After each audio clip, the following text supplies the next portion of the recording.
Okay, the next thing we have to talk about is cloth. And this is me being far too clever for myself.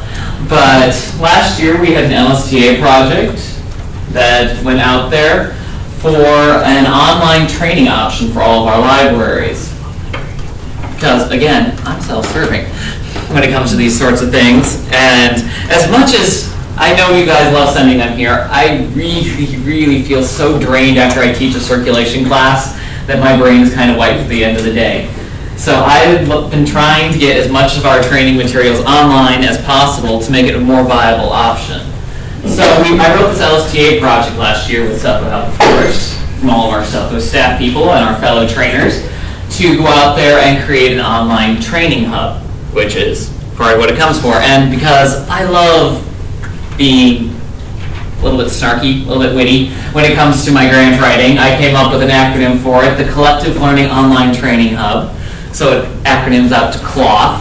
And oh, you should have read my grant narrative. There are some wonderful things in there about seamless and tying together disparate threads.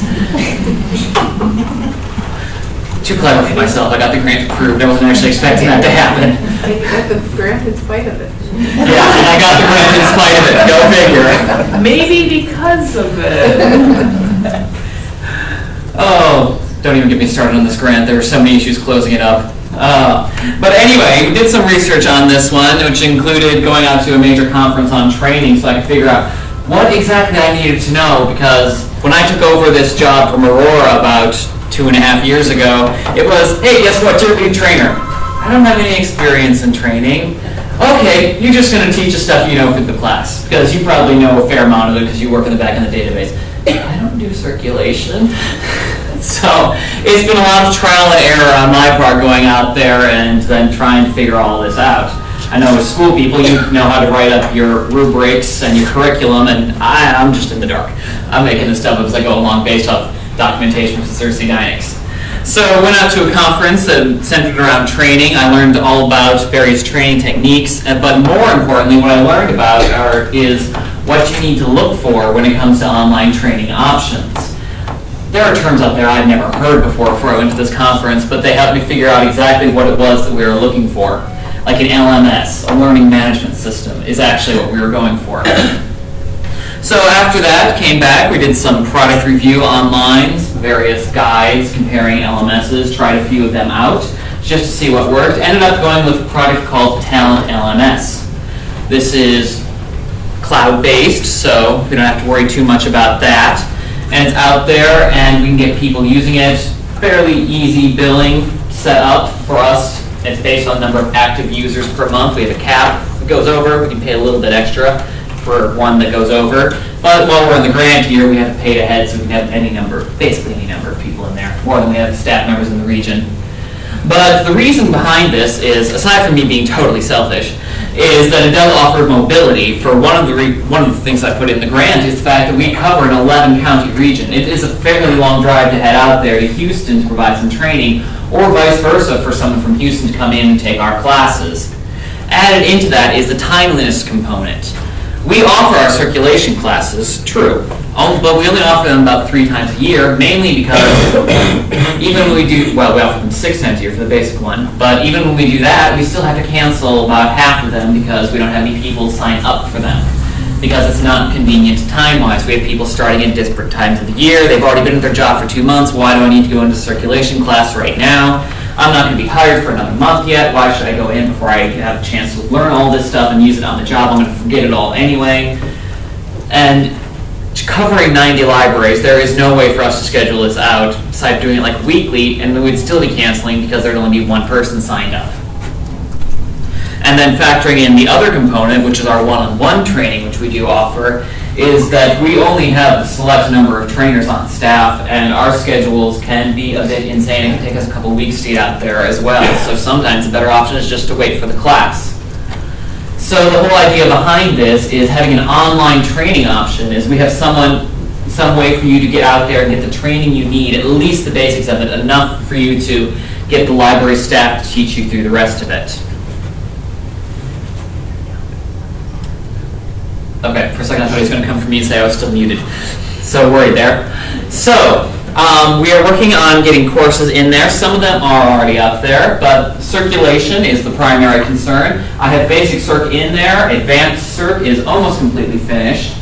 After that, we are working on putting in the SELCO classes. This is still a work in process because it is so much time to put all this stuff in there, to go through and rethink what exactly do we need in there for all these courses. And honestly, I'm working on acquisitions right now, learning acquisitions. Oh my God, acquisitions. So we're working on that. Acquisitions hopefully will be up by the end of the week, because I think I finally have a handle on at least the basics of acquisitions. And then following after all of that, so we have our basic 6 courses, you know, circulations 1 to cataloging 1 to serials and acquisitions.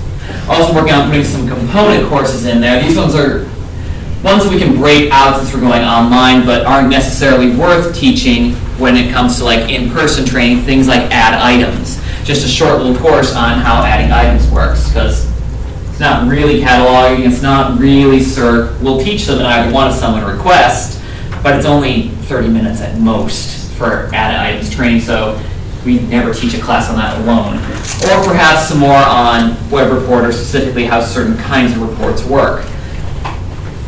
After that, my thoughts are to expand onto a bit more, I call them extracurricular slideshow, but things that expand beyond the normal classes that we offer here at SELCO. So getting WordPress back out there again, so the basics of how to do a WordPress class.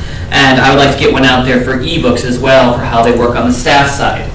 I mean, Overdrive has gotten simpler for the patrons. The staff side isn't necessarily that much simpler than it has been for the last 2 or 3 years.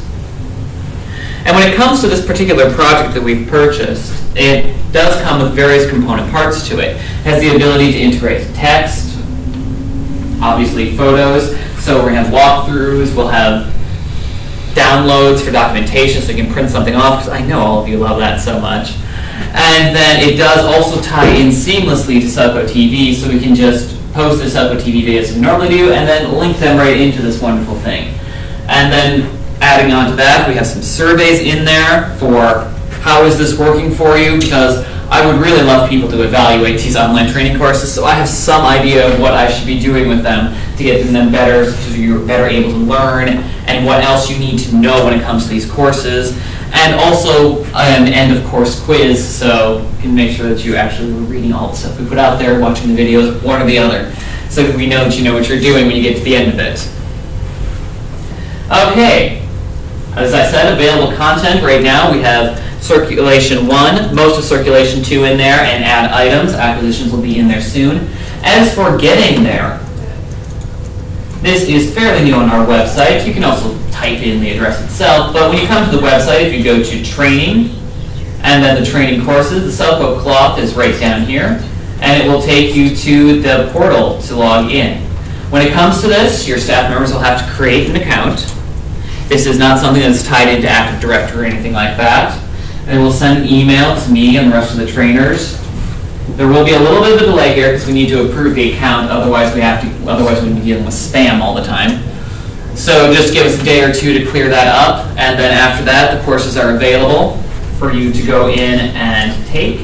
And oh my god, I don't remember what my password is. I think it's this one. It's not that one. Randy and I'll be talking about that later. The problem is I'm on incognito right now on someone else's computer, so I don't want to remember any of my passwords. But I got it. Okay, so this is our little admin side. Let me switch over to the learner side. So you see we come in here, and this is the courses we have available. Not quite available yet because there are some prereqs. I haven't actually taken the courses because I'm the instructor and the administrator, so I couldn't take Circ 2 until Circ 1 is completed. Plus, I'm signed in as administrator, so I can see all the courses right now. So that's the ideas for what we have right there. So that's just from the training page going down to the SELCO cloth. One of the other reasons we're doing this is it's sort of related, sort of not. But you're all familiar with courseware, at least I hope you are, which is the signing up software that we have for our current courses. That is going away in a couple months. It is not worth the cost for what we're paying for just using it for registration for classes. We'll still be offering in-person classes, so you don't need to worry about that. and still available for one-on-one training. But when it, return closer, here it is. But when it comes to sign up from this I think after March, we'll be switching over, so we'll be using Google Forms for signing up for classes and all that. Well, I will also go through and take out the last couple of years so we can see who took these courses when. But frankly, anything beyond about 2 or 3 years ago, things change so rapidly around here. If you feel the need to question whether you need the course, you need the course. If you know what I'm saying. Okay. And once again, I forgot to put a question slide at the end of this. So, what do you have for me? Yes? Tyler, you were mentioning that you're not like real familiar with acquisitions. Are you going to have someone who does acquisitions look at that before you put it out for training? Okay, asking, since I'm not that familiar with acquisitions, if someone who knows acquisitions will look over it for me before I put it out. And yes, I would like to. And actually, I would also like to talk to all the libraries who use acquisitions, because I have been reading the manuals left, right, and center, and I'm not 100% sure we're using it right. Some of you are, I'm sure, because I don't know your local practices, but there are some things in there I'm like, this should have been cleaned up several years ago. We're not closing any budgets. Something's not right here. Yeah. But that could just be the big picture things I'm looking at and seeing. The local things could be right. I don't know. I need to talk to you because there are about 6 of you using acquisitions, and there are about 7 different ways it's being used. Yeah, I'm sure. Okay, Donovan has a question? Yeah, Tyler, if people take the online video, or the online classes, do you still see them needing to come here for training, or will it be a replacement? Donovan is asking if they take the online component. We see that being a necessity for them to come to SELCO to take the in-person class. At this point, I would say no. The information on there is almost exactly the same from all of our handouts, all of our training materials. It might even take you a little bit longer to get through because I have some additional information on there and some various ways on how to do it. Whether you want to watch the video or whether you want to read through the stuff. I'm a fan of reading stuff. Other people like watching videos. And then, of course, there's the ability to work on it on your own, which is something else we'll talk about at a later date, the training database. I'm just not prepared to talk about that today. Any other questions? Rhonda? I appreciate everything that is done with SELCOtv, but I don't know if you want to say graphics, or when you take a picture of Horizon and that little that little cursor's running around, is it going to be more clear to see? Because many times I'm like, okay, I think it says this, but I can't, it's so fuzzy.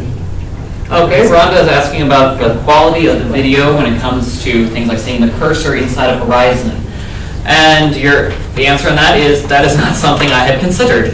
But I can certainly think about that. I mean, if I do it on a higher, lower, whichever, 800 by 600 resolution on the screen, that should give you a better view when it comes to the video. And that's the reason why I can't see it on SELCOtv. That could be one of the reasons, because I know that our monitors here at SELCO are big monitors. So if we convert something down to a YouTube video, even if you expand it up to the full size of your screen is still smaller than ours, Yeah. probably. Because I put my assistants on this and they just go, I can't tell where they're. Would you like to take this, Rachel? I'm just going to Okay, say next sorry, to you. Rach. I'm going to cuddle. I would say that the main thing with that is also the size that we're recording the screen at. And I've tried to make the screens that we're recording bigger to work with YouTube, so it's a 1-to-1 versus a different ratio for the screen size. Like I'm sure this meeting, we're also recording it on the computer. It's going to be a little bit more challenging to read on the screen because it's not the same exact YouTube resolution or the size of the video. So we're working on, whenever we do videos now, to make sure we're at the YouTube size so it doesn't have to shift back and forth. So hopefully in the future you'll see improvements on that. Okay, thank you, Rachel. It's been a decade since I've done video production, which is well before the popularity of YouTube was out there. So I don't know that much about that anymore. I make a few things here and there, but not nearly as qualified to talk about it as Rachel is. Okay, anything else, or shall we move on? Okay.